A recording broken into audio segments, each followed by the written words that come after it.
अवतरित होकर भाग्य विधाता भाग्य हमारे जगा रहा।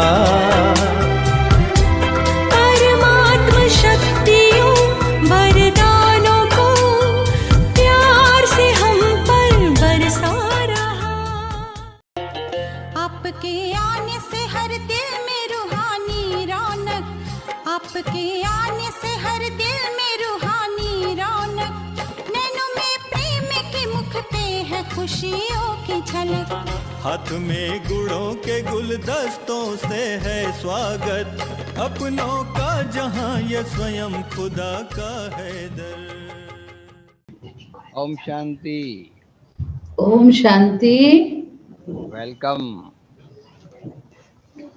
आपके आने से हर दिल में रूहानी रौनक, और क्यों न हो रूहानी रौनक।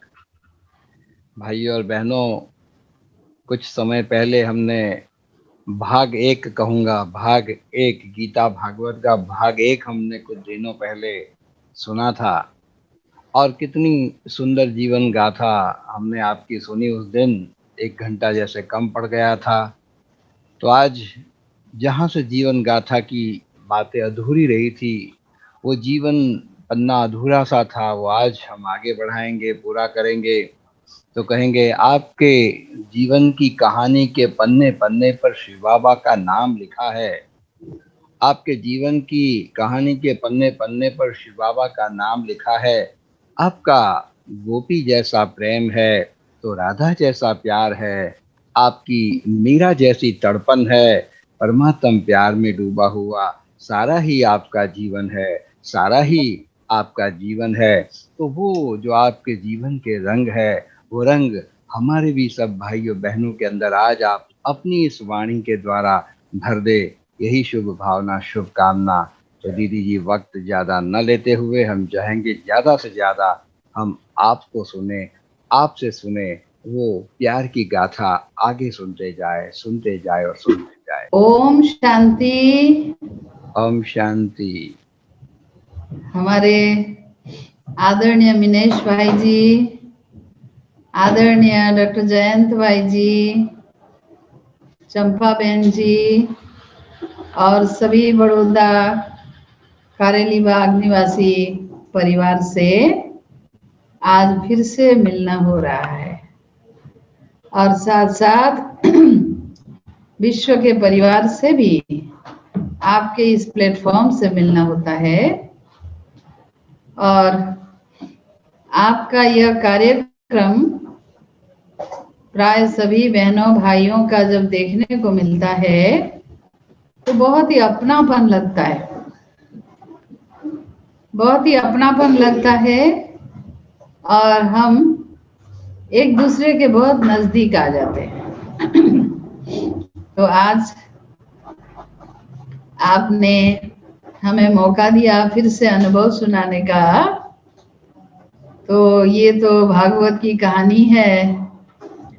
भागवत की कहानी तो कहानी चलती रहती है। बाबा कहते एक एक गोपियों की कहानी से एक एक पुस्तक भर जाता है, क्योंकि बाबा है वो सागर, हम सबको जो अनुभव कराते हैं वो भी सागर सदृश होता है। तो पिछले बार जब आपसे मिलना हुआ था तब हमने अपने जीवन के वो पहला अध्याय सुनाया, और आज दूसरा अध्याय सेवा का अध्याय। सेवा के पार्ट में जब आए, सेवा के फील्ड में, वो अनुभव आज आप सबके सामने हम शेयर करने जा रहे हैं। और ये सब अनुभव की बातें सुनाते हुए मुझे भी बहुत खुशी होती है। तो 1995 में बाबा ने हमारा समर्पण करवाया, और इस यज्ञ में समर्पण होने के बाद बाबा ने विधि पूर्वक बहुत एकाएक बहुत अच्छे अनुभव करवाए। सबसे पहले तो समर्पण के पश्चात बाबा जब मधुबन ले गया तो मधुबन में सभी बड़ों से मिलन मुलाकात, और ऐसा अनुभव हुआ उस समय। खास बाबा ने मधुबन के एक एक स्थान को दिखाया और सभी सीनियर से परिचय करवाया, मिलवाया, और ऐसा अनुभव हुआ मुझे कि जैसे बाबा, होता है ना, नई बहू जब आती है घर में तो उसके परिवार वालों से सबसे मिलाया जाता है, परिचय कराया जाता है। देखो तुम्हारा घर कितना बड़ा है, तुम्हारे घर में कितने बड़े परिवार, कितने परिवार हैं, कितने दौलत वाला तुम्हारा ये घर है, ये तुम्हारा ससुराल है। ऐसा हमको अनुभव हुआ। बाबा ने बहुत कुछ मधुबन में अनुभव कराया और मुझे बहुत खुशी हुई। उसके बाद तो फिर बाबा ने हमको तुरंत ही त्रिपुरा में सेवा के लिए भेजा। और त्रिपुरा ये एक छोटा सा राज्य है नॉर्थ ईस्ट का, जो हम आसाम से आए गुवाहाटी से, तो यहाँ पर पहुंचने में 27-28 घंटे लगते थे। रास्ता भी अच्छा नहीं था, बहुत ही पहाड़ी, बहुत घुमाव वाला रास्ता। आप सोच सकते हैं, सारा दिन सारी रात, फिर दूसरे भी दिन काफी घंटों तक चलने के बाद बस में हम यहाँ पहुंचते थे, क्योंकि यहाँ ट्रेन की कम्युनिकेशन तो थी नहीं। तो जब हम लोग यहाँ पहली बार आए इस प्रकार से कि यहाँ कोई भी बीके भाई बहन नहीं था,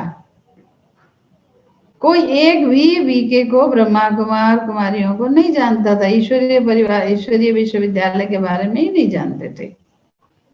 लेकिन बिल्कुल अनजान जगह में हम 3 बहनों को हमारी बहन जी ने भेजा और एकदम अनजान जगह में आके पांव रखा। हम लोगों ने आए इसलिए थे कि मेरे को कुछ दिन से लगता था कि आसपास पड़ोस के जो क्षेत्र हैं वहां पर अगर बाबा का परिचय न दिया जाए, न उनको परिचय नहीं मिला, तो अंत में बाबा हमारा कान पकड़ेगा, बाबा हमें डंडा दिखाएगा। ये एक भय था। इसलिए पड़ोसी राज्य है, वहां पर तो जरूर संदेश देना चाहिए, ये भी मेरे मन में आता था। उस समय यहाँ के राज्यपाल वो मधुबन गए हुए और उनका फोटो ज्ञानामृत में आया कि वो मधुबन में कोई कॉन्फ्रेंस के उद्घाटन में गए हुए हैं। ये देखने के बाद मेरे को भी प्रेरणा आई और हमारी बड़ी बहन जी को भी प्रेरणा आई। उन्होंने कहा, देखो कविता, त्रिपुरा का राज्यपाल तो माउंट आबू गया, माना वो जरूर हमारी संस्था को जानता होगा। इसी समय आप लोग जाओ तो सेवा में सहयोग मिलेगा उनसे। तो बहन जी ने सीधा राजभवन में फोन किया और फोन करने के बाद यहाँ पर हम लोग को भेजा। तो हमारे साथ प्रज्ञा बहन, मैं और हमारी और एक बड़ी दीदी जुनाली बहन जी को साथ भेजा। फिर हम लोग जब आए गवर्नर हाउस में, गवर्नर से मिले। फिर मिलने के बाद हमने उनको कहा कि हम तो ऐसे सेवा करने के लिए आए हुए हैं। तो हुआ क्या कि उन्होंने अपने तरफ से कोई भी मदद सहयोग का आश्वासन नहीं दिया। कहा कि ये तो ऐसा है, ये तो कम्युनिस्ट स्टेट है, यहाँ तो सभी कम्युनिस्ट हैं, कोई भगवान को नहीं मानता है, यहाँ पर आप कैसे करेंगे। देखिए हमारे तरफ से तो हम कुछ नहीं कर सकते, आप जाइए, पब्लिक से मिलिए, लोगों से मिलिए, फिर क्या हो सकता है करिए। तब हमने समझ लिया कि इनसे कोई मदद मिलने वाला नहीं है, हमें अपने ही बलबूते पर सेवा शुरू करनी है। तो एक दिन के लिए तो सर्किट हाउस में हमको रहने का स्थान दिया था। दूसरे दिन उनका कोई कैबिनेट मिनिस्टर आ रहा था तो वो भी खाली कराया। फिर हम लोग एक होटल के कमरे में जाकर के रहे। और जब होटल में रह रहे थे तभी हम संकल्प करते थे कि होटल के छत पर खड़े होकर के वहां से संकल्प भेजते थे ऊपर से कि बाबा के बच्चों, आप लोग यहाँ कहीं भी छुपे हुए हो तो निकल आओ, निकल आओ। हाँ, जो भी आत्माएं बाबा के बच्चे कल्प पूर्व माफिक होंगे तो सही जरूर, नहीं तो बाबा ने क्यों भेजा हम लोगों को। जो जहां पर है वो निकल आओ। देखो बाबा ने संदेश पुत्रियों को भेजा है, हम शांति दूत यहाँ आए हैं, स्वयं बाबा आया है। आप लोगों ने इतना 5000 साल से इंतजार किया, इंतजार की घड़ी पूरी हो रही है, निकल आओ, निकल आओ, ऐसे ऐसे करके मन से संकल्प देते थे। और इतने में ना 2 भाई मिले हमें, जो बाबा के ज्ञान के भाई थे। वो भी लोकल नहीं थे, बाहर से ट्रांसफर होके आए हुए थे। दोनों कुमार थे, एक थे मिलिट्री में आंध्र प्रदेश के प्रसाद भाई, और एक आसाम के हरेश्वर भाई कॉफी बोर्ड में।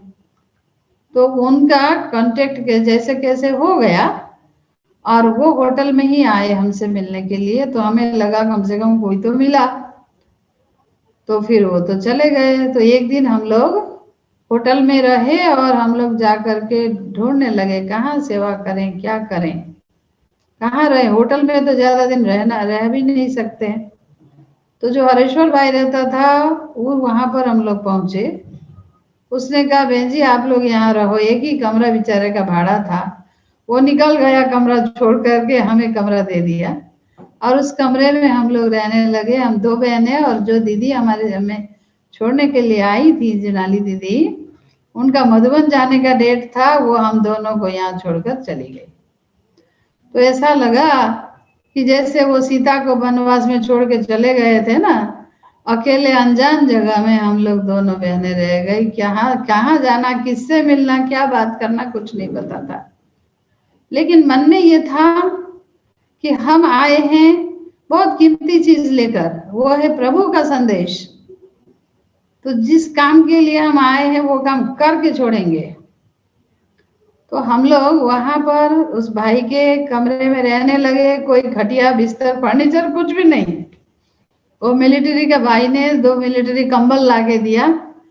इतनी गर्मी के दिन में वही कंबल बिछा के सोते थे, और फैन भी नहीं था, गर्मी कुछ भी नहीं। तो बस वहां से रोज हम लोग निकलते थे दोनों बहनें सेवा के लिए। कहाँ जाना, कहीं भी। कभी इधर चलो चलो, इधर रास्ता दिखाई देता है दायां चलो, कभी देखते हैं इधर बायां चलो, चलते चले जहाँ कहीं स्कूल मिलेगा तो स्कूल में घुस जाएंगे, कहीं मंदिर मिला तो मंदिर में घुस जाएंगे। ऐसे करके सेवा ढूंढ के निकल गए। कहीं क्लब मिलता था, कहीं कुछ मिलता था, तो जहां जो मिलता था वहीं घुस जाते थे। ऐसे करते करते एक दिन एक कॉलेज मिला, बीएड कॉलेज था, वहां चले गए। और वहां गए तो जाते ही एक मैडम ने देखा और सफेद कपड़े देख करके उनको बहुत अच्छा लगा। पूछने लगी आप कौन है, क्या है। हमने बताया। फिर प्रिंसिपल से मिला। प्रिंसिपल ने बोला अच्छा ब्रह्मा कुमारी आप लोग यहाँ भी आ गए, बहुत अच्छी बात। मैं तो बनारस का हूँ, वहां तो आप लोग की संस्था मैंने देखा था, तो कम से कम लगा कोई तो जानने वाला मिला। तो हमने प्रोग्राम मांगा, उन्होंने हमको कॉलेज में एक लेक्चर देने के लिए कहा 2 दिन बाद। बस फिर हम चलते गए तो टीवी स्टेशन मिला। टीवी स्टेशन में गए और वहां पर डायरेक्टर से मिले। डायरेक्टर उड़ीसा से ट्रांसफर होके आया हुआ था। उसने कहा अच्छा उड़ीसा में मैं था, जब था ना ब्रह्मा कुमारी बहने हमको राखी बांधने आते थे, तो आप लोग यहाँ पर आए हैं, बताइए क्या सेवा करें आपकी। हमने कहा कि हम जो आए हैं ये समाचार प्रसारण करना है टीवी में। आप बहुत अच्छी बात, ठीक है हम आपका एक इंटरव्यू लेंगे। तो कहा ठीक है 20 मिनट का इंटरव्यू लेंगे, आप तैयारी करिए, क्या प्रश्न क्या उत्तर वो आप खुद ही बना लेना। फिर ये भी बोला कि कौन क्वेश्चन करेगा वो भी आप खुद ही ठीक कर लेना, हम किसी को जानते पहचानते नहीं है। लेकिन बोला कि देखिए यहाँ तो बांग्ला में ही प्रोग्राम होता है, हिंदी में नहीं चलेगा, बांग्ला में बोलना पड़ेगा। अब हमने तो खाली वो एक कॉलेज में एक मैडम को पहचाना था। अगले दिन फिर उसी कॉलेज में गए और उस मैडम से मिले और हमने कहा हमको मदद करेंगे आप, हमारा एक इंटरव्यू लेना है। उसने कहा ठीक है। कहा क्वेश्चन आंसर सब आपको मतलब मैं बताऊंगी, आप बांग्ला में लिख दीजिए। तो उसने कहा आप हमारे घर में आइए, आज शाम को फलाने जगह पर है। तो हम पहुंच गए। फिर उनके पति ने हमको वो बंगला में लिख करके समझा दिया, हम बोलते गए, वो लिखा। फिर वो हमने रात भर में तैयार कर लिया, और दूसरे दिन जब हम कॉलेज में प्रोग्राम करने गए, वहीं उनका कवरेज टीम आया और ये प्रसारण हुआ, बहुत अच्छा। तो प्रसारण होने के बाद इस टीवी प्रोग्राम को देख करके अनेकों हजारों लोगों को ये प्रोग्राम बहुत अच्छा लगा, और जिन्होंने ये प्रोग्राम देखा था वो लोग हमें ढूंढने लग गए कि सफेद कपड़े पहने वाली बहनों ने बहुत शांति की बात सुनाई। वो त्रिपुरा में आए हुए हैं, बताया कहाँ है वो। अच्छा, हमसे पूछा था एड्रेस, अब एड्रेस भी नहीं, कुछ भी नहीं, हम तो एक किसी के घर में एक कमरे में भाड़ा रहते थे, न साइन बोर्ड था, न बाबा का कोई फ्लैग ही था, न हमारे पास कोई पर्चे छपे थे, न विजिटिंग कार्ड था। तो हमने खाली एरिया का नाम सुना था, ये इस एरिया का नाम कुंजवन है। तो कुंजवन एरिया में वो लोग ने कुंजवन बोल दिया था टीवी में, तो उन्होंने वही बात पकड़ा। तो दूसरे दिन से बहुत सारे लोग हमें ढूंढने के लिए निकले। उसमें से सेक्रेटेरिएट के कुछ स्टाफ थे, कुछ खादी बोर्ड के थे, कुछ कौन कौन ऐसे लोग ग्रुप बना करके सफेद कपड़े वाले को ढूंढने लग गए। अच्छा, ढूंढे, कुंजवन बोला था तो कुंजवन एरिया की गली गली में वो लोग ढूंढते थे। तो ढूंढते ढूंढते एक दिन क्या हुआ, देखिए विचित्र लगता है। बाबा ने हमें जो ड्रेस दिया है ना, बाबा ने जो कुछ दिया है उसी में सेवा समाया है। ये जो हमारा सफेद साड़ी है ना, इस सफेद साड़ी ने ही साइन बोर्ड का काम किया। कैसे? हम तो सवेरे नहा धो के, कपड़े धो के, बाहर सुखा के निकल जाते थे सेवा में। तो उस घर में बाहर में ऐसा बड़ा सा लॉन जैसा था, वहां पर तार में हमारे सफेद कपड़े हवा में झूल रहे थे। साड़ी, सफेद साड़ी तो बड़ी लंबी लंबी होती है।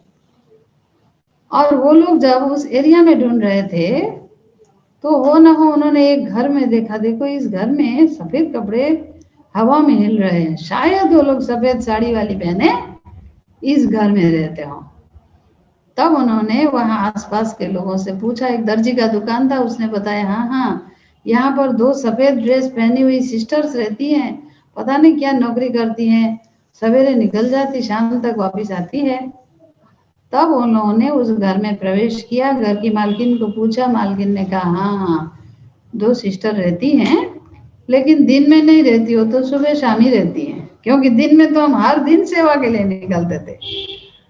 तो जैसे मालकिन ने बताया वैसे वो लोग ने दूसरे दिन सवेरे 6 बजे कई लोग झुंड बनाकर वहां पहुंचे, हम जहाँ रहते थे। ये हुआ था, बस 4-5 ही दिन हुए हम आए हुए, और ये 4-5 दिन हम लोग तो बड़े सेंटर से आए थे, जहाँ रोज का भरा क्लास होता था, उसमें मुरली सुनाते थे, कितना अच्छा लगता था। जब खाली खाली जब हम अपने आप में अकेले मुरली पढ़ते थे, बड़ा खराब लगता था।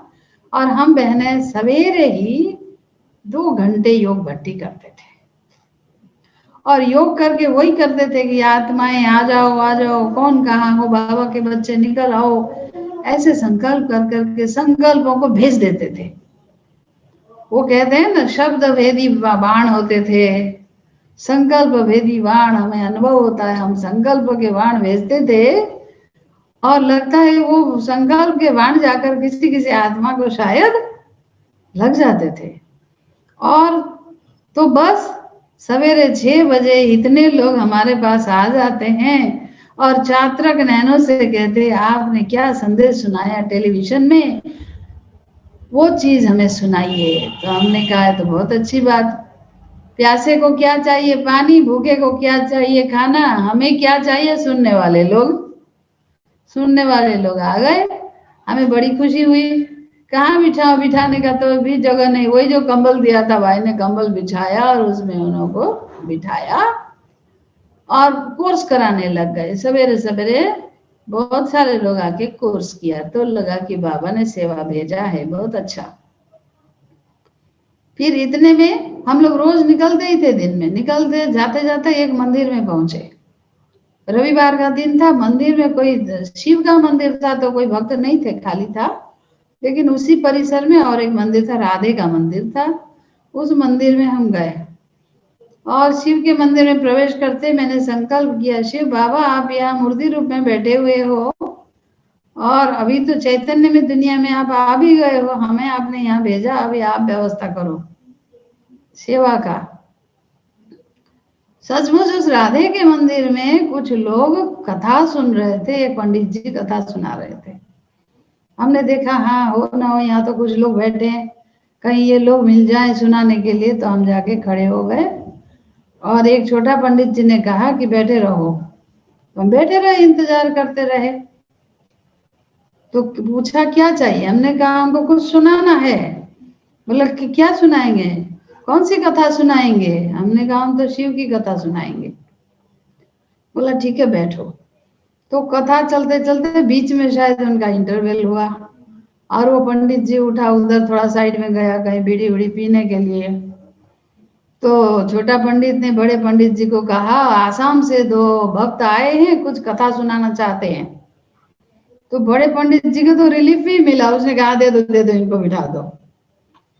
तो हमको बिठा दिया, इतना बड़ा शास्त्र लाके सामने रखा और बोला अब ये पढ़ो।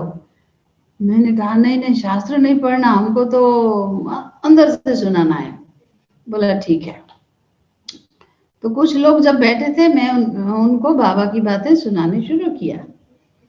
जैसे ही शुरू किया तो लोगों ने बोला नो हिंदी, बांग्ला, बांग्ला में बोलो। बोला क्योंकि यहाँ तो बांग्ला भाषा चलता है। अब मेरे लिए परीक्षा हो गई, हम तो आए 4-5 दिन ही हुए, बांग्ला कहाँ से बोलूं। उस दिन टीवी इंटरव्यू में तो लिख लिख के सीखा था, अभी हठात मैं कैसे बोलूं।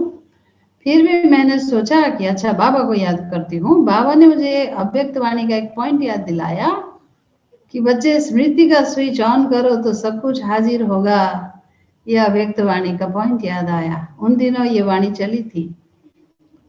तो मैंने 1 मिनट की आधा मिनट बाबा को याद किया और बोलना शुरू किया। तो मैं देखती हूँ मेरा कल मेरे मुख से बंगला निकलना शुरू हुआ। वंडरफुल, अपने आप निकला, वो भी कंटिन्यूस स्पॉन्टेनियस निकला। 45 मिनट्स तक निकलता रहा। मैं आश्चर्य होती रही, बाबा का ज्ञान इस मुख से निकल रहा है, इस मुख से बंगला में निकल रहा है, इस कान से मैं सुन रही हूँ, सुन सुन के अंदर में आश्चर्य हो रही हूँ कि कौन बोल रहा है, कौन बोल रहा है। बीच में कोई अटक नहीं है। तो पूरी बाबा की बात सुनाने के बाद मैं सोचने लगी अरे ये कैसे हुआ, किसने बोला, मुझे तो आता नहीं।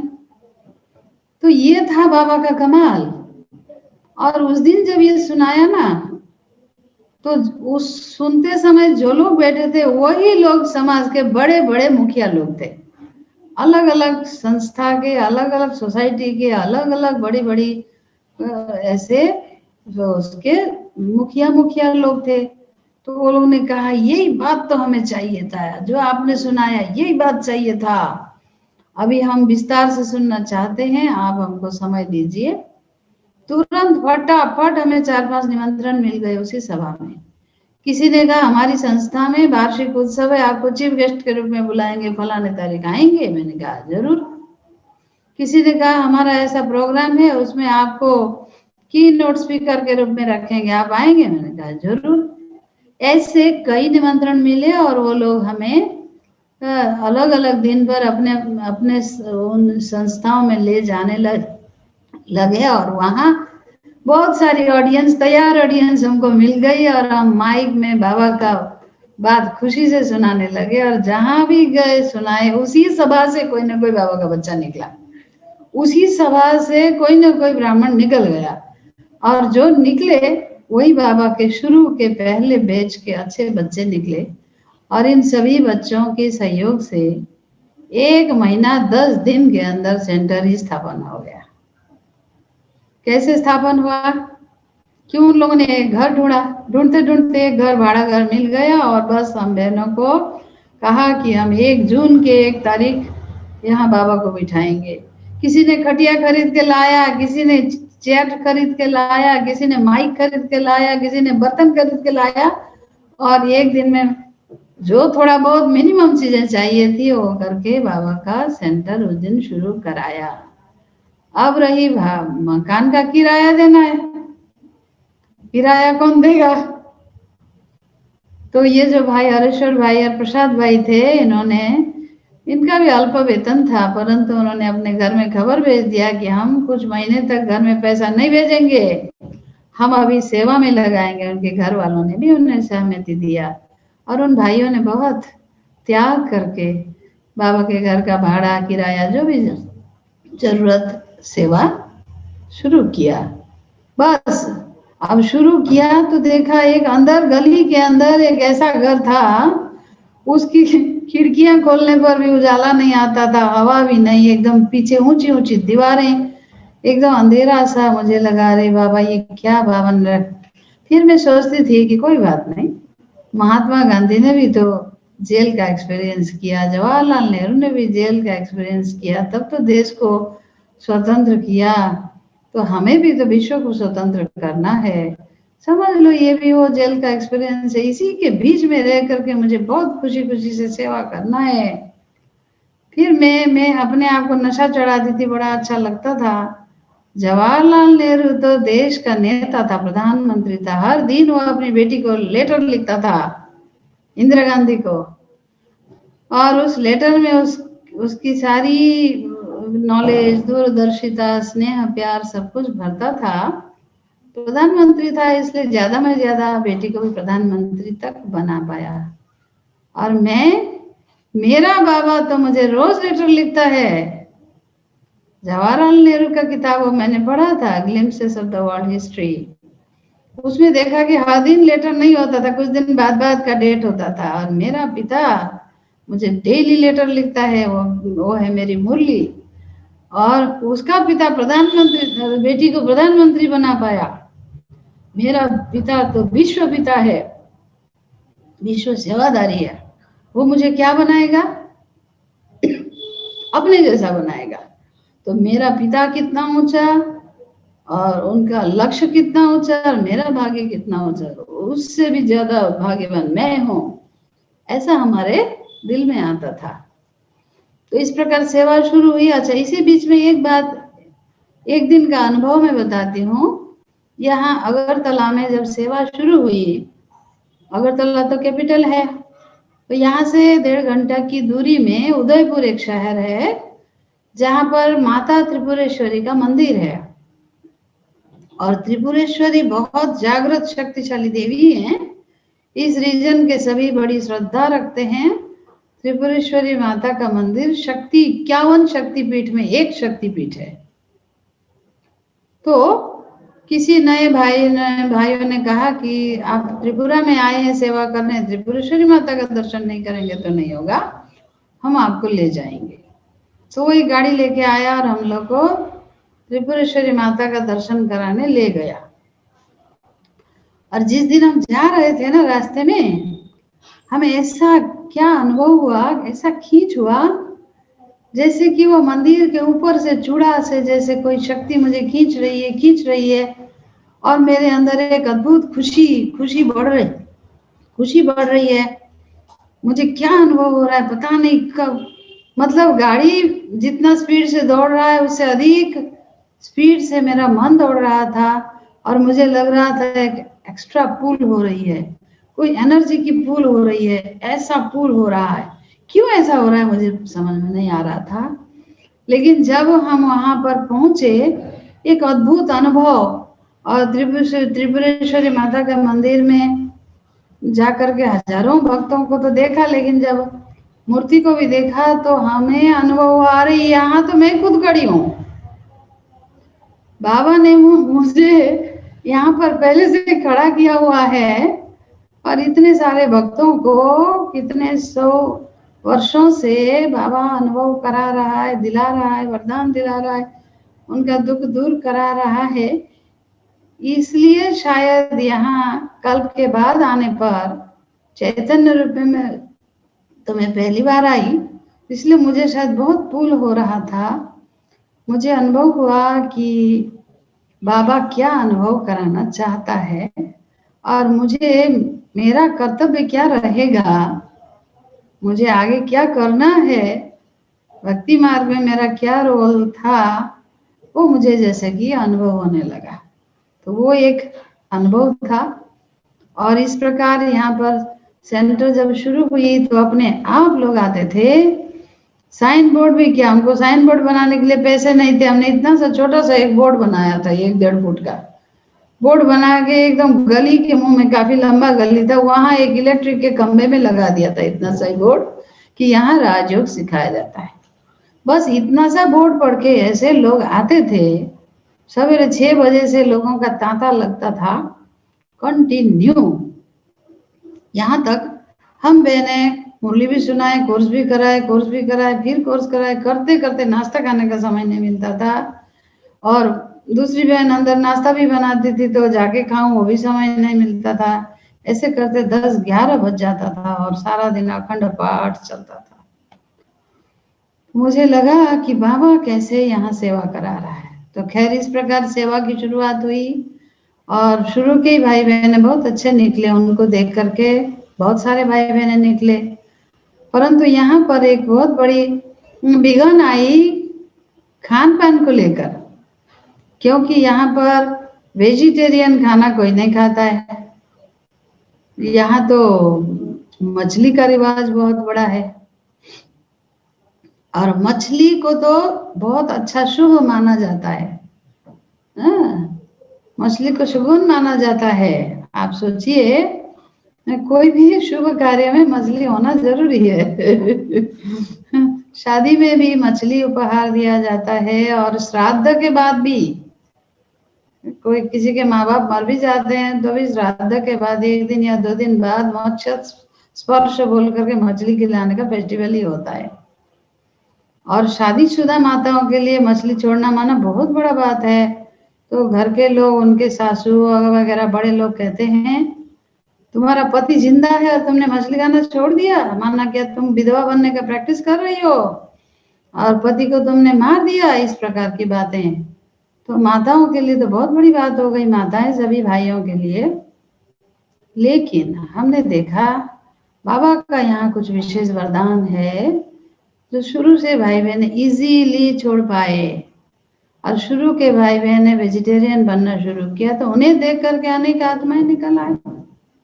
एक बार दादी निर्मल शांता जी ने कलकत्ता से हमारे पास एक सौगात भेजा। निर्मल शांता दादी ने एक गोल्डन फिश भेजा, एक शो केस के अंदर गोल्डन फिश का एक कोई शो पीस था। हमारी अस्मिता बहन आई थी और उन्होंने वो क्लास में दिखाया, कहा देखिए ये दादी ने भेजा है। ये क्यों भेजा पता है? ये फिश जो है ना, ये तो प्रकृति की एक सुंदरता है, ये प्रकृति का एक सुंदर प्राणी है। इसको जैसे यहाँ शोकेस में देखने में अच्छा लगता है, उसी प्रकार पानी में ये रहता, उसी में देखने में खुश रहना चाहिए, इसको खा के खत्म नहीं करना चाहिए। ऐसे दादी जी ने संदेश दिया, कह के क्लास में सुनाया। तो क्लास में भाई बहनों को ये बात दिल में लगा। बस उसके बाद देखा आज तक यहाँ के भाई बहनों को इस वेजिटेरियन फूड को ग्रहण करने में ज्यादा मेहनत नहीं लगा। और आज तो इतने 2000-2500 भाई बहन हैं, बाबा के बच्चे, और सब इजीली सात्विक भोजन करने लग गए। तो ये भी एक बड़ी चैलेंज थी। फिर इस प्रकार जो भाड़ा घर में सेंटर शुरू हुआ था, इतने भाई बहनों की वृद्धि हुई, भाड़ा घर में अब जगह नहीं होता था। सीढ़ियों में भी लोग बैठते थे, रास्ते में भी खड़े होकर मुरली सुनते थे, जिसके कारण बाबा को अपना जमीन मकान ढूंढना पड़ा। और सचमुच उन थोड़े भाई बहनों के सहयोग से सेवा शुरू हुई। 5 साल के अंदर ये जमीन और मकान यहाँ पर बाबा ने लिया और ये लाइट हाउस में बाबा का पहला ये सेंटर शुरू हुआ। इसी बीच में दूसरे डिस्ट्रिक्ट में भी सेंटर शुरू, संकल्प आया दूसरे डिस्ट्रिक्ट में सेंटर खोलना है। लेकिन बात रही उग्रपंथा का, मैं वो बात बताने वाली हूँ आपको कि जब हम लोग यहाँ आए थे तो काफी उग्रवाद था। जब हम आसाम से आए, वहाँ के सभी लोग कहते त्रिपुरा जा रहे हो बाबा, वहाँ तो बहुत उग्रवादी है, उग्रवादी एक्टिविटीज बहुत एक्सट्रीमिस्ट का चलता है, हर दिन किडनैपिंग होता है, फायरिंग होता है, वहाँ पर क्या कैसे करेंगे, वहाँ जाना ठीक नहीं होगा, ऐसा बोलते थे। यहाँ आने के बाद भी जब हमने यहाँ सेवा शुरू की, अगरतला तो अच्छा कैपिटल है, थोड़ा शहर होने के कारण इतना प्रॉब्लम नहीं था, लेकिन शहर के बाहर निकलने में बड़ा डर था। और यहाँ के लोग हमको कहते थे बाहर कहीं नहीं जाना, कभी बाहर नहीं निकलना, क्योंकि क्या पता, आप लोग तो बाहर से आए हैं, कौन किडनैप कर देगा, कौन क्या कर देगा, ऐसे ऐसे बोलते थे। यहाँ उग्रवाद का बहुत ही प्रॉब्लम था, जिसके कारण कहीं जाना, प्रोग्राम करना, संदेश देना, दूसरे डिस्ट्रिक्ट में जाना, सेवा करना बिल्कुल संभव नहीं होता था। तो ये बात रोज रोज सुनते सुनते एक दिन मेरे मन में आया कि अच्छा, ऐसे जगह बाबा ने लाया जहाँ सेवा ही नहीं कर सकते, तो क्यों लाया। तो इतने में अव्यक्त बाप दादा का उस समय मधुबन में पधरामणि हुआ था, और मैंने देखा कि पंजाब के भाई बहनों से बाबा मिल रहे थे। मिलते हुए बाबा ने पंजाब के भाई बहनों से मुलाकात में कुछ बात कही थी। उसमें बाबा ने कहा, देखा, आप सबके योग के बल से पंजाब का उग्रवाद शांत हुआ ना, शांत हुआ ना। ऐसे बाबा पंजाब के भाई बहनों से बोल रहे थे। ये बात जब सुना, मुझे क्लू मिल गया, अच्छा ऐसा है, मतलब बाबा ने मुझे इशारा दिया। तब हमने यहाँ के कुछ भाई बहन जो योग में बहुत अच्छा रुचि लेने वाले भाई बहन थे, ऐसे भाई बहनों से डिस्कस किया और 12 भाई बहनों का एक ग्रुप बनाया। उस समय ये योग के प्रयोग का काफी कार्यक्रम, स्पार्क के द्वारा योग के प्रयोग का कई प्रोजेक्ट लिए जाते थे। हम लोगों ने भी 12 भाई बहनों ने एक प्रोजेक्ट लिया और प्रोजेक्ट लेकर के कहा, ये सारा साल हम ये सेवा करेंगे कि यहाँ के उग्रवाद को, हम उग्रवादी आत्माओं को, सबको इस प्रॉब्लम को दूर करने का योगदान करते हैं। और बाबा से यही कहा कि बाबा आप इसको शांत कर दो, नहीं तो आपका संदेश कैसे देंगे।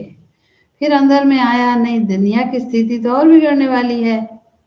तो ऐसे स्थिति, मैंने कहा अच्छा बाबा बिगड़ना है तो बाद में बिगड़े, कुछ साल तो ठीक कर दो, 2-4 साल तो कम से कम शांत कर दो, ताकि हम आपका संदेश सब तक पहुंचा दें, उसके बाद जो करना ही करो। सचमुच हम लोगों ने 1 साल तक, एक साल और कुछ महीने तक रेगुलर 12 भाई बहनों ने एकदम इस प्रोजेक्ट की भांति ये कार्य मनसा सेवा के रूप में किया। और सचमुच में बताऊं कि आपको इतनी खुशी हुई, उस 1-1.5 साल के अंदर उग्रवाद कम हुआ, फिर धीरे धीरे शांत हो गया। तो आप सोचिए 2001 में वो परिस्थिति बदल गई, 2001-2 के अंदर बदल गया। फिर मैंने कहा वाह वाह बाबा, थैंक यू बाबा, आपने हमारे दिल की बात सुनी। अब हमको क्या करना है, अब एक दिन भी देरी नहीं करना है, अब हमको सेवा में एकदम टूट पड़ना है। फिर हम लोगों ने गाड़ी भाड़ा किया और पूरे सभी डिस्ट्रिक्ट में अभियान निकाला, और ऐसे करके जगह जगह, गांव गांव में, दूसरे शहरों में, सब जगह बाबा का संदेश देने का अभियान निकाल करके हम लोग निकल पड़े एकदम। और कई महीनों तक इस प्रकार से सेवा, लगातार बाबा का संदेश, कहीं प्रदर्शनी, कहीं योग शिविर, कहीं क्या, इसी बीच में हर जगह गीता पाठशाला खुल गए और धीरे धीरे उन सब जगहों में सेंटर खुल गए। ये बाबा ने एक बहुत अच्छा अनुभव कराया। इसी बीच में एक बार उग्रवादी का हमला हुआ हमारे बस में। जब हम गुवाहाटी से आ रहे थे इधर, तो बहुत लंबा रास्ता है, तो एक दिन पहाड़ी बीच में, मेघालय के पहाड़ी में रात के समय बस में उग्रवादियों का हमला हुआ। उस बस में मैं और एक बहन बैठी हुई थी, और जब उग्रवादियों ने पथराव शुरू किया, कुछ लोग बस को रुका के चढ़ पड़े, बस में चढ़ गए, और वो धन वसूली के लिए लोगों को डराने लगे। और पहले तो नीचे से पथराव किया, और हम जहाँ बैठे थे उसी सीट में ये विंडो, कांच का विंडो जो है वो टूट गया, और वो विंडो आकर के हमारे पास के सीट वाले भाई को जख्म किया, और कई लोग जख्म हो गए। बस में जब वो लोग चढ़े तो सब लोग, दूसरे यात्री लोग चिल्लाने लगे, रोने लगे। लेकिन उस समय हम देख रहे थे, साक्षी दृष्टा बन करके, और बाबा को याद कर रहे थे, और बाबा की सुनहरी लाल किरणें हमारे पर पड़ रही थी। हमको कुछ नहीं हुआ, उसी सीट में बैठे हुए एक वॉन्डेड हो गया, हमें कुछ नहीं हुई। और वो थोड़ी देर बाद वो लोग निकल गए, वो उग्रवादी लोग निकल गए, फिर बस वाले ने बस चालू किया, लेकिन लोग जख्म हुए थे। अब लोगों को फर्स्ट एड करना था, तो देखा गया फर्स्ट एड का बॉक्स था बस में। बॉक्स खोला, लोगों ने, कुछ भी नहीं था बॉक्स में। तो हमारे पास तो कुछ कुछ रहता ही है, हम बाबा के बच्चों के पास सब कुछ तैयार रहता है। तो हमने बल्कि उन लोगों को सबको फर्स्ट एड कराया और सबको शांत किया, सबको निर्भय किया कि कुछ नहीं होगा, आप लोग डरो नहीं, चिल्लाओ नहीं, कुछ नहीं, भगवान साथ है। और हमने संकल्प किया कि इस बस में 2 विशेष आत्मा बैठे हुए हैं। वो विश्व सेवाधारी, विश्व के भय को दूर करने वाली आत्माएं हैं। वो कौन है? वो हम हैं। और जहां हम बैठे हुए हैं, यहाँ भय का माहौल नहीं हो सकता है। ड्राइवर को भी कहा कि अब आप कंटिन्यू चलाओ, रुको नहीं कहीं भी। और सचमुच कुछ भी नहीं हुआ, आराम से वो बस निकल गया। रात का अंधेरी बीत गया तो दिन आ गया, सब अभय हो गए। तो उस दिन हमने देखा कि किस प्रकार उग्रवादी जब आते हैं तो किसी को देखते नहीं हैं, उनको क्या चाहिए। तो बाबा ने इस प्रकार से कई बार आमना सामना भी कराया। और लेकिन बाबा की याद किस प्रकार मदद करती है, हमने ये देखा है। और इसी के बीच में क्या हुआ कि त्रिपुरा के अलग अलग जगह पर जब सेंटर खुलने लगे तो हमें बहनों की जरूरत पड़ी, बहुत सारी बहनें चाहिए। हमने बाबा को याद किया और कहा, बाबा इस धरती में जो भी कन्याएं होंगी, देवियां होंगी, सच्ची देवियां जो होंगी, वो निकल आए, बाबा की सेवा को संभाले। और सचमुच कुछ ही दिनों के अंदर से भिन्न भिन्न डिस्ट्रिक्ट से, भिन्न भिन्न गीता पाठशालाओं से कन्याएं निकल आई और बाबा की सेवा में सहयोग देने लगी। और वही सब ब्रह्मा कुमारियां बनी और आज बाबा के पूरे कार्य को इधर उधर सब जगह वो लोग ही संभाल रही हैं। तो फिर कन्याएं तो निकली, अभी भाई भी चाहिए। फिर संकल्प किया तो भाई भी निकल आए। हमारे पास अभी 8-10 भाई हैं जो आश्रम में रह करके सेवा करते हैं। तो बाबा ने हमें कहा, बच्चे केवल संकल्प करो ना, केवल संकल्प करो, आपको क्या चाहिए आप संकल्प करो। क्योंकि आप जो चाहते, मैं कभी अपने लिए कुछ नहीं चाहती, मैं बाबा के लिए चाहती। मैं कहती, बाबा ये आपका कार्य है, आप कैसे करना है आप करो और कराओ। ऐसे बाबा ने बहुत सारे अनुभव कराए, बहुत सारे अनुभव। अभी तो बाबा का एक छोटा सा रिट्रीट सेंटर भी बना, वहां पर एक जमीन मिला। और एक वो भी अद्भुत कहानी है, एक साध्वी थी, साध्वी माता, साधु महिला सन्यासी। उन्होंने वहां 17 साल रह करके तपस्या किया और उनकी तपस्या कहते हैं सिद्धि भी हो गई, वो चली गई। जाने से पहले उन्होंने वो जमीन, वो मंदिर सब हम लोग को सौंप के चली गई। अब वो मंदिर संभालना, मैंने कहा भाई ये क्या मुसीबत आपने डाल दिया, मंदिर संभाल लेंगे, अभी हम लोग भक्ति मार्ग करेंगे क्या। लेकिन बाबा ने टच कराया, नहीं बच्चे आगे बाबा को क्या कराना है, बाबा जो कराता जाए यस करते जाओ। तो बस उसको संभालना शुरू किया तो धीरे धीरे वो तो आज बहुत बड़ा बाबा का सेवा का स्थान बन गया। एक्चुअली वो सारा कितना सुंदर मिनी मधुबन बन गया, मैं आपको वीडियो में दिखा सकती हूँ। और आप कहो तो मैं वो वीडियो आपके पास भेज दूंगी आप बाद में। हाँ, तो वहां पर जब मकान बन रहा था तब क्या हुआ कि मकान का कुछ डिजाइन बनाना था। हमने कोई ऐसे इंजीनियर आर्किटेक्ट का बहुत आह्वान किया, मन ही मन आह्वान किया, लेकिन कोई ऐसा नहीं मिला, कोई नहीं मिला। कोई 1-2 मिला, वो कहता अच्छा ठीक है करेंगे, चला जाता है। ऐसे आर्किटेक्ट, कोई डिजाइन करने वाला, कोई प्लान करने वाला चाहिए, लेकिन नहीं मिल रहा है, बहुत दिन से नहीं मिल रहा है। तो एक दिन मैं जो भी जरूरत होती है, आज तक मैं किसी से नहीं मांगती हूँ, बाबा से बोलती हूँ। और जो भी बोलना, अपनी रिक्वायरमेंट बाबा के सामने रखती हूँ। तो उस दिन मैं बाबा के सामने बैठी और मेरे आंख से भर आंसू आए। मैंने कहा बाबा कोई इंजीनियर भी नहीं मिल रहा है, कोई हमारी बात को समझ भी नहीं रहा है, तो क्या कर। बाबा ने, मैं थोड़ी देर रोई बाबा के सामने और फिर बाबा ने मुझे अनुभव कराया, बच्चे कौन सा आर्किटेक्ट ढूंढती हो? नई सदियों की दुनिया में तो तुम ही आर्किटेक्ट थी ना। तुम बच्चों ने क्या नहीं किया होगा, कितने अट्टालिका बनाए होंगे, राजप्रासाद बनाया होगा, कितना कुछ किया होगा। कहाँ बाहर का आर्किटेक्ट तुम्हारी बात को समझेगा। मैंने कहा अच्छा अच्छा ठीक है बस बस मैं समझ गई बाबा। बस बाबा को ले गई और बाबा ने जैसे जैसे कहा वैसे वैसे वो थोड़ा वो ड्राइंग कर करके काम शुरू कराया। काम करने वाला भी मिला, कराने वाला भी मिला, मटेरियल लाने वाला भी मिला, और जैसे जैसे बोला वैसे वैसे किया। आप देखना। तो मुझे लगा कि बाबा एक एक चीज बच्चों से करवाना क्यों चाहता है, बच्चों में संस्कार भरवाना चाहता है, संस्कार भरता है। तो मुझे इस बात की भी बड़ी खुशी है, मुझे बड़ी खुशी हुई कि बाबा क्या क्या क्या कराता है।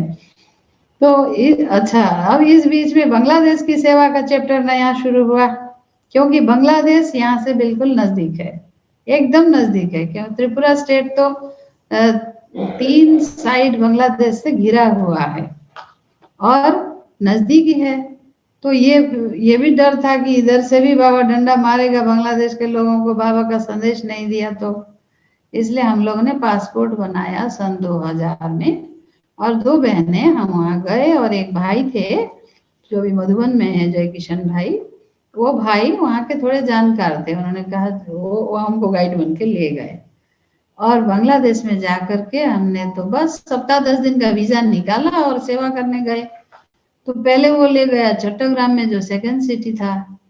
वहाँ चट्टग्राम में भी एक अनाथ आश्रम में हम लोग को रहने को मिला, और वहाँ हम लोगों ने खूब सेवा की। अब हमारी वीजा भी पूरी होने वाली है, लेकिन कैपिटल ढाका में तो जाना नहीं हुआ। मेरे मन में था कि यहाँ पर आए हैं, कैपिटल में एक पाँव भी नहीं रखे बगैर कैसे जाएं। तो मैंने भाई को बोला, भाई चलो ना, एक दिन ही सही वहां चलते हैं। वहां पहुंच गए ढाका, शाम को पहुंचे, दूसरे दिन निकलना था। अब रहे कहाँ? तो एक मंदिर मिला, वो मंदिर लोकनाथ ब्रह्मचारी का मंदिर था। उस मंदिर में वो भाई ले गया, और वहां जा करके बोला कि ऐसे हम लोग को रहने के लिए एक दिन का स्थान चाहिए। तब वहां के मंदिर के जो थे हेड, उन्होंने हम लोग को उनके यात्री निवास में एक कमरा दे दिया। कमरा मिलते मिलते शाम हो गया। अब हम उस कमरे में चले गए, हमको कौन देखता, हम आए हैं बाबा का संदेश देने के लिए, हमें कोई पहचानने वाला है नहीं। तो बस शाम हो गया, हम लोग नुमा शाम योग में बैठ गए, हम लोग 3 आत्माएं। एक माता जी भी हमारे साथ गई थी, रीता माता, चंपा बहन, मैं और जय किशन भाई, हम लोग 4 थे। और हम लोगों ने बस 6 से 8 बजे तक 2 घंटा योग भट्टी किया, और उसी तरह आत्माओं का आह्वान किया कि बांग्लादेश में छुपे हुए बाबा के जो बच्चे हैं वो कहाँ हैं, आ जाओ आ जाओ आ जाओ। ऐसे संकल्प किया, लेकिन हमको लगा इस कोने में एक कमरे के अंदर 2 मंजिला के ऊपर कौन आएगा, कौन पहचानेगा। लेकिन नीचे जो बड़ा मंदिर था वहां कीर्तन हो रहा था, कीर्तन पूरी हुई। ठीक 8 बजे तक योग करने के बाद कुछ लोग ने सुना कि यहाँ भारत से महिला ब्रह्मचारी आए हैं। वो लोग मिलने के लिए आए, हमारे कमरे में ही आए, प्रणाम किया और आके कहे कि हम आप लोग कहाँ से आए हैं, क्या आए हैं, हम जानने के लिए आए हैं। मैंने कहा देखा, बाबा ने भेजा। और सचमुच वो जो लोग थे उनके सामने जब हमने बोलना शुरू किया, उसमें बड़े बड़े लोग थे, समाज के बड़े बड़े लोग थे। उनमें भी एक जो थे वहाँ के बहुत बड़े कमिश्नर थे, रिटायर्ड, और वो देश विदेश घूमे हुए थे। जब हमने बाबा की बातें बताई, संस्था की बात बताई, उन्होंने कहा ऐसा तो हम लोगों ने किसी ने सुना भी नहीं, ऐसी संस्था भी है जहाँ महिला ब्रह्मचारी रहते हैं। लेकिन वो कमिश्नर जो थे, RN दत्त गुप्ता उनका नाम था, उन्होंने कहा अच्छा Brahma Kumaris, I know them, I have seen in London. उसने कभी लंदन में देखा, फिर कहता जापान में मैंने कभी देखा था, मैंने तो फलाने जगह कहाँ यूरोप में देखा, कोई कोई कॉन्फ्रेंस में कभी मिले थे। वही आप लोग हो, आप लोग वही संस्था के हो? हाँ। ओ हो, बस आपकी इंतजार थी, हमारे देश में आपकी बड़ी जरूरत है। बहुत अच्छा हुआ आप लोग आए हो, इस समय हमारे देश में आप लोगों की बड़ी जरूरत थी। तब उन्होंने जब बोला हम पहचान गए, तब बाकी लोगों ने भी माना कि हाँ ये लोग ठीक ही है, नहीं तो क्या पता कौन आए हैं, ठग आए हैं, चोर आए हैं, कौन आए, कहाँ से आए, पता नहीं। इसलिए वो लोग क्रॉस क्वेश्चन कर रहे थे। जब इन्होंने कहा तो वो लोग मान गए, और बस उन लोगों ने, वो भी अलग अलग संस्था के बड़े लोग थे, हमको फटाफट विभिन्न संस्थाओं में अलग अलग जगह स्पीच करने का निमंत्रण दिया। हमने कहा हमारा तो ये हो गया, वीजा ही पूरा हो गया, वो तो जाना है कल। बोला नहीं, आपका पासपोर्ट कहाँ है, लाइए हम एक्सटेंशन कर देते हैं। तो वीजा बना देने वाला भी कोई निकला और प्रोग्राम करना शुरू किया। हम लोग एक तूफान की तरह प्रोग्राम होना शुरू किया। इसी बीच में मेरा हो गया रोड एक्सीडेंट। वहां पर एक्सीडेंट हो गया और ये हाथ टूट गया, 3 टुकड़ा हुआ, लेकिन हमको जरा भी आह नहीं आई, हमारे मुंह में हंसी थी। मैंने कहा कोई बात नहीं, इस देश में हमारे देवी देवताओं की कितने मूर्ति को तोड़ा गया है, कितनों का कान काटा गया, कितनों का नाक तोड़ा गया, कितनों का हाथ और पांव तोड़ा गया। जरूर वास्तव में कभी तो किसी का हाथ टूटा होगा, तब तो जाकर के ये सब बातें रिपीट होती हैं। कोई बात नहीं। तो बस हाथ में प्लास्टर लगाया और वहां पर सेवा ही करते रहे। और ये थोड़े दिन के अंदर जिन लोगों से मिलना हुआ था, उनमें से बड़े बड़े लोग थे, जो कोई पार्लियामेंट के सदस्य भी थे, कोई क्या थे, कोई बड़े बड़े लोग, जिन्होंने भी सुना कि वो जो भारत से आए हुए हैं ब्रह्मचारी, उनका एक्सीडेंट हो गया बोला हमारे देश में आकर के। ओहो, ये तो बड़ा अनर्थ हो गया।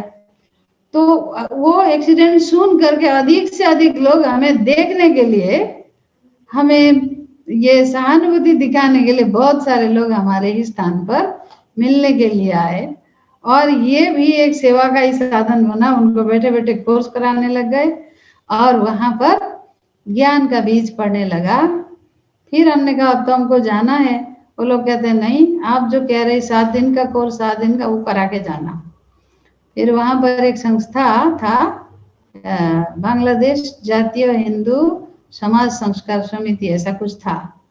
उन लोगों ने हम लोगों को बोला कि आपका साहब ने 7 दिन का कोर्स का जिक्र किया, यहाँ करा के जाना है। ठीक है, अच्छी बात है। तो सभा रखा, 80 लोग उसमें उपस्थित थे। पहला दिन इंट्रोडक्टरी प्रोग्राम रखा और दूसरे दिन से 80 के 80 लोग कोर्स किया, और उसमें से आधे लोग बाबा के बच्चे बन गए। जो प्रोग्राम को कंडक्ट करने वाले एंकर थे, वही तो बाबा के पहले बच्चे बन गए, अभी तक पक्के हैं परिवार सहित। इस प्रकार वहां पर सेवा का बीज पड़ा। फिर हम आए, आकर के थोड़ा हाथ ठीक होने के बाद फिर गए, चंपा बहन को छोड़कर आए।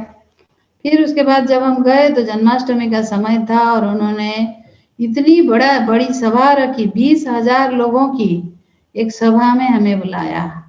और उस सभा में खड़े होकर के हमने कहा माउंट आबू से दादी प्रकाश मणि जी का ये संदेश लेकर के आए हैं, शांति का संदेश लेकर के आए हैं। तो बहुत अच्छा उन्होंने इसको सुना, बहुत खुश हुए और बस बाबा की सेवा शुरू हुई। और उसी मंदिर में, जिस मंदिर में 1 रात के लिए हमको स्थान दिया था, उस मंदिर में 1.5 साल हमें स्थान दिया। 1.5 साल हम लोग रहे, रहने का कमरा भी दिया। नीचे उनका गैरेज था, गैरेज खाली करके दिया, उसी को रंग पुताई करके हॉल बना लिया हम लोगों ने।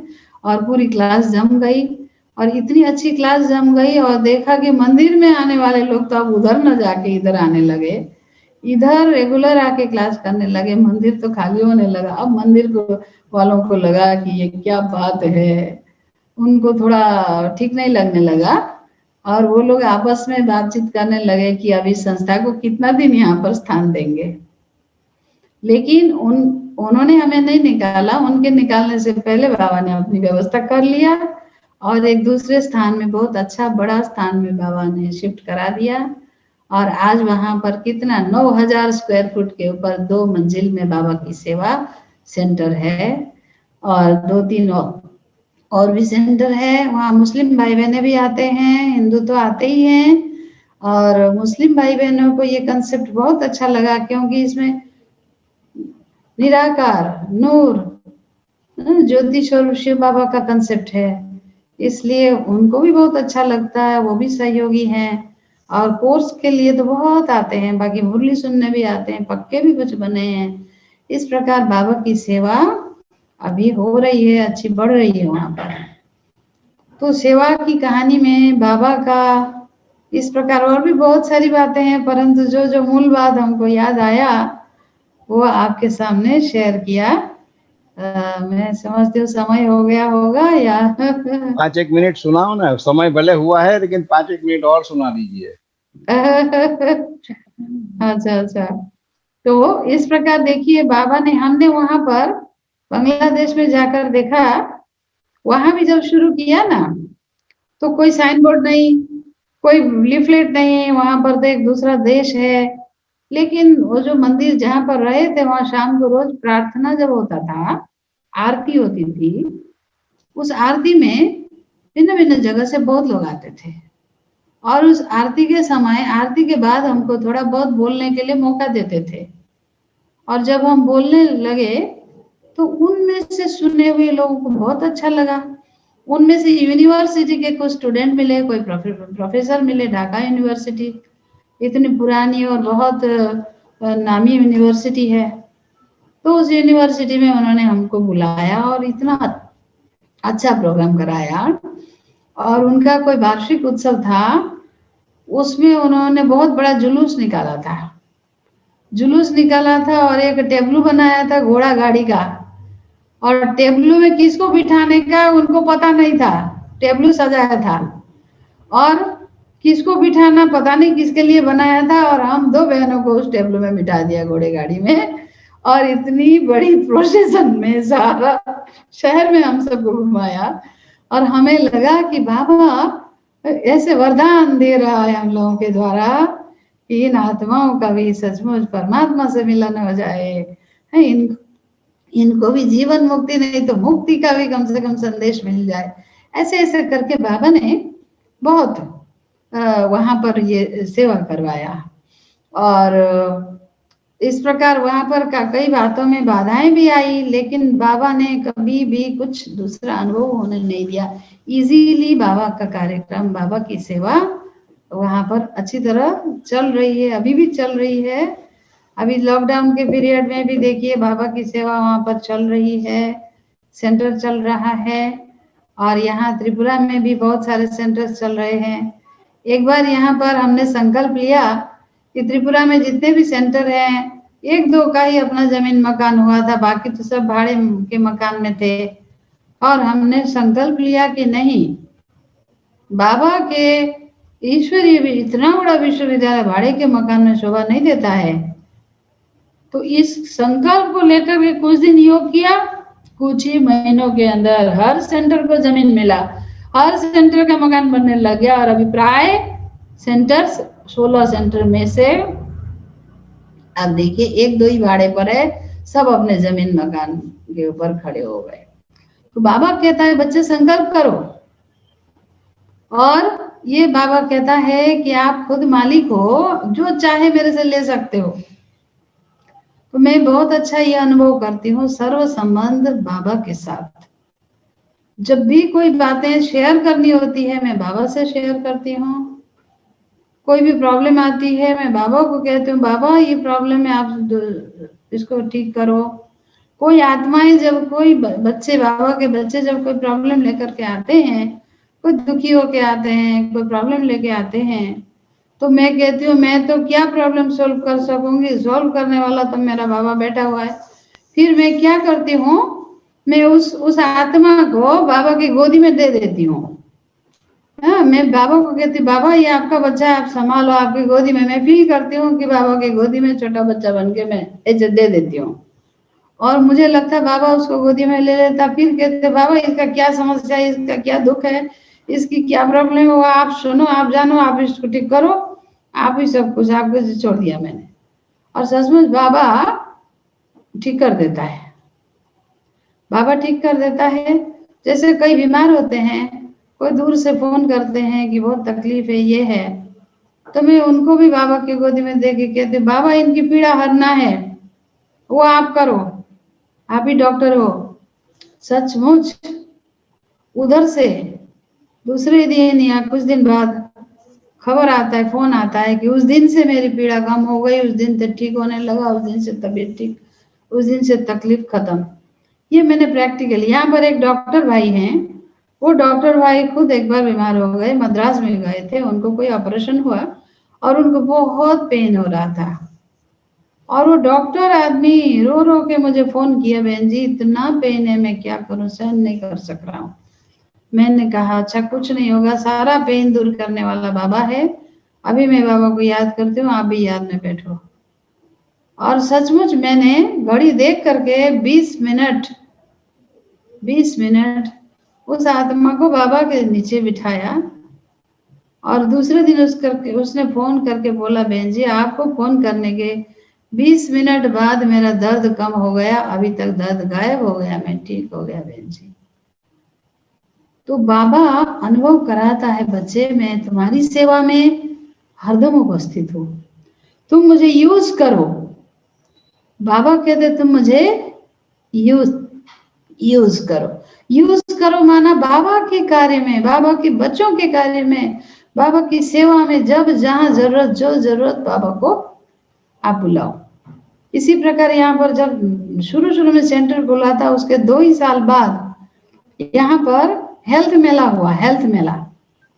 अच्छा, उस समय भारतवर्ष में भिन्न भिन्न शहरों में अपना मधुबन से हेल्थ मेला जाता था ट्रक में भरकर, और यहाँ पर भी हम लोग हेल्थ मिनिस्टर से मिलने गए और उनको कहा कि ऐसे हमारा हेल्थ मेला होता है, हम सेवा करते हैं।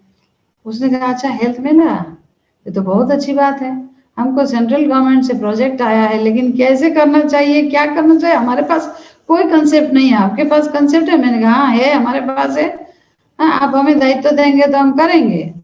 तो उन्होंने सीरियसली लिया और सचमुच उन्होंने मंत्री मिनिस्टर्स पूरे हेल्थ डिपार्टमेंट को बिठा के हमें बुलाया, मीटिंग किया, और मीटिंग में सिद्धांत लिया, हमने कहा मटेरियल सब हम देंगे, समझाने वाली चीज डॉक्टर्स हम बुलाएंगे, इस डिस्कशन हमारी होगी, हमको खाली इंफ्रास्ट्रक्चर चाहिए। उन्होंने कहा जो चाहिए सो।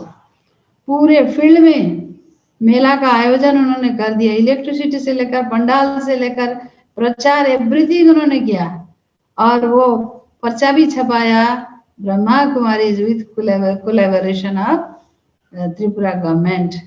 ये पहली बार ऐसा मेला हुआ जिसमें हमारे मधुबन के बनारसी भाई, डॉक्टर अशोक मेहता भाई, बहुत सारे डॉक्टर भाई बहन मेडिकल विंग के अलग अलग जगह से आए, और इतना अच्छा मेला हुआ। बनारसी भाई ने कहा बधाई हो कविता बहन, पूरे भारतवर्ष की हिस्ट्री में पहली बार ऐसा हुआ जो गवर्नमेंट के साथ मिल करके हमारी मेला, तो खर्चा हमें 1 पैसा नहीं करना पड़ा, उन्होंने किया, लेकिन उसमें जो एग्जीबिशन करना था, जो कुछ देना था वो हम लोग दिया, बाबा की सेवा हुई, और उस सेवा से भी बहुत सारे बाबा के बच्चे निकले।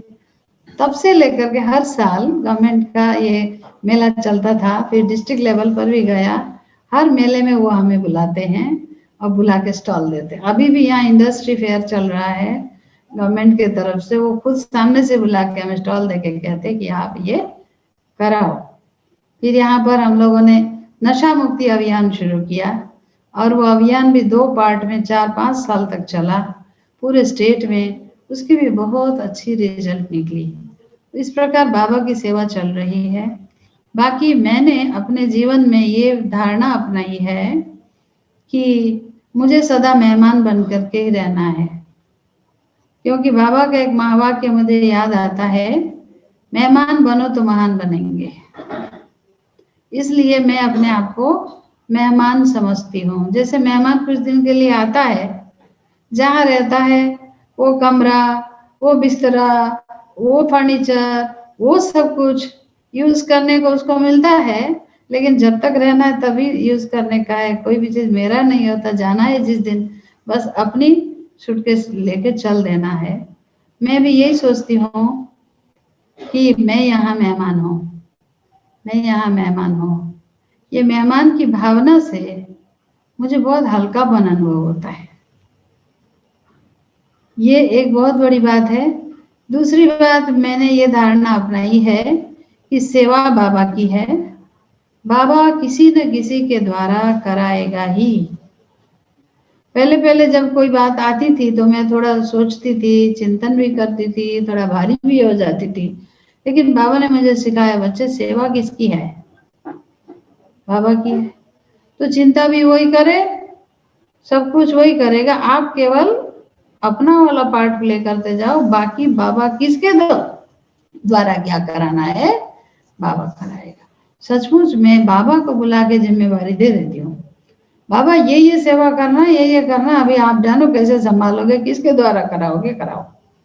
सचमुच बाबा अच्छी तरह संभाल लेता है। बस हमको धीरज धरना होता है। ये धीरज का बहुत बड़ा गुण है, ये गुण बाबा ने हमको सिखाया है। और मैं समझती हूँ कि इस धीरज के गुण के साथ बाबा का हरदम साथ का अनुभव, सर्व संबंध का अनुभव सेवा के फील्ड को बहुत मनोरंजन वाला बना देता है, आनंदमय। मनोरंजन, सेवा क्या है? खेल है, मनोरंजन है। सेवा तो बाबा की है, बाबा किसी के भी द्वारा कराएगा, लेकिन स्थिति अपनी है, उसको संभालना है। स्थिति जो है वो अपनी है, संभाल के रखना स्थिति को है। सेवा बाबा संभालेगा, सेंटर बाबा का है, वो संभालेगा। ये बच्चे सारे उसके हैं, वो संभालेगा। मुझे उतना ही करना है जो मुझे करने का मेरा रोल प्ले वो करना है, बाकी सब कुछ वो संभालेगा। मुझे एक चीज संभालना है, वो है मुझे मेरी स्थिति को संभालना है। यही मेरी संपत्ति है, यही मेरा सब कुछ है।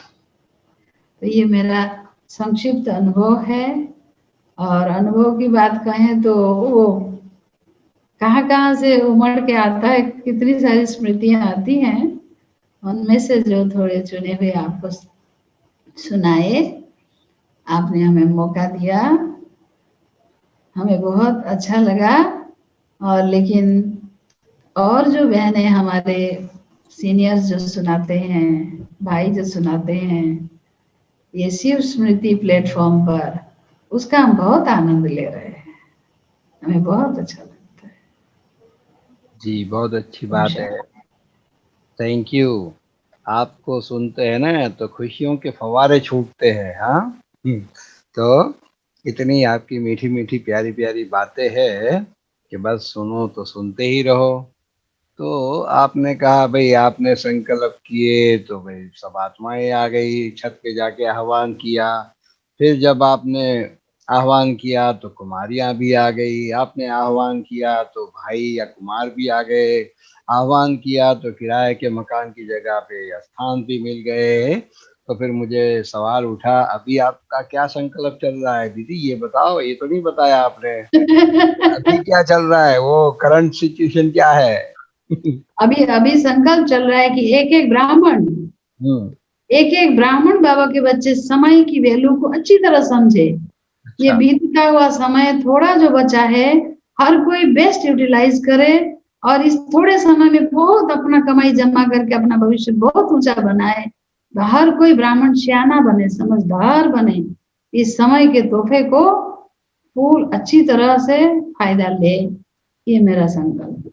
वाह, ये संकल्प भी कितना न शुभ है। देखो अपने प्रति कुछ भी नहीं, जो भी संकल्प किया वो हमेशा विश्व कल्याण के प्रति आपके संकल्प उठे, तो ये कितनी ऊंची बात है। चंपा बहन आप भी दो शब्द कहे। हाँ जी, बहुत अभी ही हम अच्छा संकल्प करते रसीली हैं। बातों में सुनाया। आप जैसे बाबा की बातें सुना रहे थे तो ऐसे लगता था कि आप जैसे पिपरमेंट खा रहे हैं, इतनी मिठास से। और रसा और निश्चय थे, जहाँ कुछ भी नहीं था वहाँ इतना सब साम्राज्य खड़ा करना, ये बहुत बाबा की देन है आपको। और आपका निश्चय और नशा, उसी के कारण इतना सब सेवाएं आगे बढ़ी। तो बहुत अच्छा लगा आपका सुनना, पहले भी सुना था और अभी भी सुना, तो जैसे सुनते रहे। और अभी हम आपको निमंत्रण देते हैं कि हमारे बड़ौदा में जाने से एक बार आप लोग यहाँ आइएगा, चक्कर लगाइएगा। आप जरूर आइएगा बड़ौदा में। नहीं चंपा बहन ऐसे नहीं, अभी इनके इनके ऐसे का अभी हम संकल्प करते हैं कि आप आइए तो आ जाए। हाँ भाई, हमारे भी संकल्प कोई कमजोर थोड़ी है, आपको आना ही पड़ेगा, हमारा संकल्प है आप आइए। हम एक बार बड़ौदा आए हुए हैं, अभी दोबारा आना पड़ेगा। बड़ौदा में राज बहन जी जहाँ है ना, राजदेवी जी के पास आए होंगे, जी जी जी। लेकिन उस टाइम इतनी पहचान नहीं थी ना, अभी नहीं पहचान थी। हो गई है। उस टाइम इतना नजदीक का पहचान नहीं थी, अभी पहचान हो गई तो और अच्छा लगेगा। और ओके, तो चलिए कुछ पल शांति में बैठते हैं, बाबा की याद में बैठते हैं और फिर पूरा करेंगे। जी।